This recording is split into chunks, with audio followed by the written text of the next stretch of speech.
வணக்கம். நான் சத்யவாஷா. இந்திய அரசியல் அமைப்பு ஆலோசகராக பணியாற்றி வருகின்றேன்.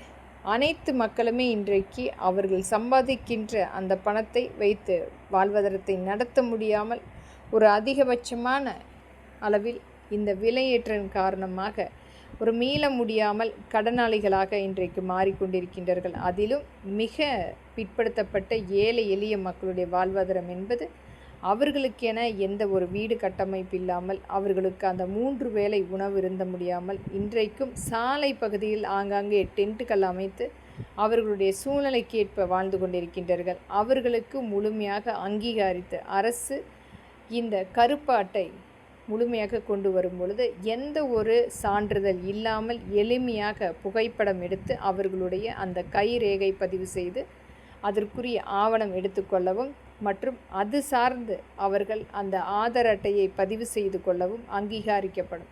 இதனால் இன்றைக்கு சாலை பகுதியில் எண்ணற்ற மக்கள் அந்த குடிசை சார்ந்தும் மற்றும் அது சார்ந்து இல்லாமல் எத்தனையோ மக்கள் பிச்சை எடுத்து கொண்டிருக்கின்றார்கள். அனைத்துக்குமே ஒரு தீர்வு எட்டக்கூடிய இந்த கருப்பட்டை என்பது முழுமையாக அவர்களுக்குரிய உரிமம் வழங்கப்படும்.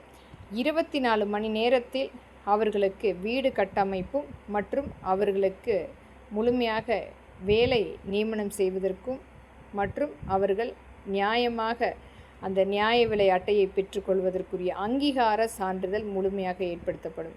என்றைக்குமே இந்திய தேசம் ஒரு வறுமை இல்லாத தேசமாக எந்த விதத்திலுமே எங்கு பார்த்தாலும் அந்த பிச்சை எடுக்காமல் மக்கள் அவர்களுடைய வாழ்வதற்கு ஏற்ப வாழக்கூடிய சூழ்நிலை ஏற்படுத்தப்படும். இன்றைக்கும் மாற்றுத்திறனாளி மக்களை வைத்து எண்ணற்ற இடங்களில் நடக்கின்ற அந்த மாஃபியா கும்பல் அனைத்துக்குமே முழுமையாக தீர்வு எடுக்கக்கூடிய இந்த கருப்பு அட்டை என்பது எந்த விதத்திலுமே மக்கள் ஒரு கையேந்தி நிற்கக்கூடிய சூழ்நிலை ஏற்படுத்தாமல் அந்த மக்கள் முழுமையாக ஒரு மானத்தோடு அங்கீகாரத்தோடு அவர்களுக்கென ஒரு பிரத்யேக வீடு மற்றும் அவர்களுக்குரிய ஒரு வருமானம் மற்றும் அவர்களும் நியாய விலை கடைகளில் அனைத்து மக்களைப் போல அந்த பொருட்களை வாங்கி கொள்வதற்குரிய அங்கீகாரம் வழங்கக்கூடிய திட்டம் இது. நம்மளுடைய மாண்புமிகு எடப்பாடியுடைய ஆட்சியில் அனைத்து இந்திய அண்ணா திராவிட முன்னேற்ற கழகம் ஆட்சி அமைக்கும் போது இத்திட்டத்தை கொண்டு வந்து செயலாக்கம் செய்யப்பட வேண்டும்.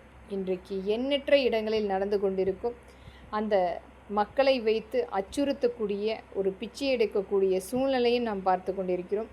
மற்றும் வாழ்வாதாரத்துக்கு ஏற்ப வேலை இல்லாமல் ஆங்காங்கே ஒரு டென்ட்டுகளாக குடிசைகளாக அமர்த்தி அவர்களுடைய வாழ்க்கையை வாழ்ந்து கொண்டிருக்கும் மக்களுக்கு ஏற்ப இது உடனடியாக எந்த ஒரு ஆவணம் கொடுக்காமல் சேவையின் மூலம் புகைப்படம் மற்றும் கைரேகையை பதிவு செய்து இந்த கருப்பு அட்டை ஒரு அரை மணி நேரத்தில் எடுத்துக்கொள்வதற்குரிய அங்கீகார சான்றிதழ் அளிக்கப்பட வேண்டும். இதனால் அந்த மக்களை மீட்டெடுப்பதற்குரிய வாய்ப்பு கண்டிப்பாக எட்டப்படும். இதை கண்டிப்பாக உச்ச நீதிமன்றமும் உயர் நீதிமன்றமும் நம்முடைய மத்திய அரசும் நம்முடைய மாநில அரசும் கருத்தில் கொண்டு இதற்கு சட்ட நடவடிக்கை எடுக்கப்பட வேண்டும். நன்றி.